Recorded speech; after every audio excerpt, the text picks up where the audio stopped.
तर साखरेच्या साठेबाजीवर आणि साखर कारखानदारांवर पंढरपूरमधील ऊस उत्पादक शेतकरी आणि संघटनांनी संताप व्यक्त केलाय।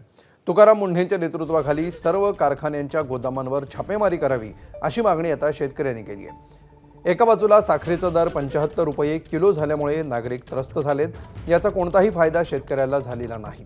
हे सर्व कारखानदार आणि व्यापाऱ्यांनी मिळून मोठ्या प्रमाणावर साखरेची साठेबाजी केली आहे, त्यामुळे साखरेचे दर वाढल्याचं शेतकऱ्यांनी म्हटलेलं आहे।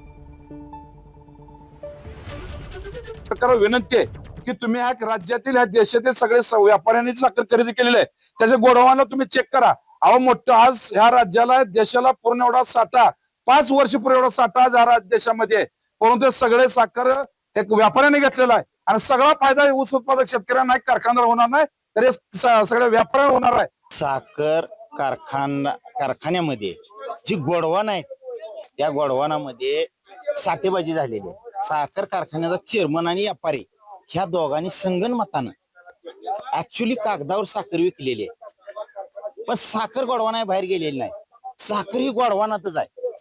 तर ह्याची तपासणी झाली पाहिजे वरिष्ठ पातळीवर। साखर आयुक्तासारख्या ठिकाणी तुकाराम मुंढे साहेबांसारख्या माणसाची तिथं नियुक्ती झाली पाहिजे। साखरेला दर 75 रुपये, 75 ते 80 रुपये आणि उसाला दर 3 रुपये किलो। असं जर असलं तर परिस्थिती भयानक आहे नाही।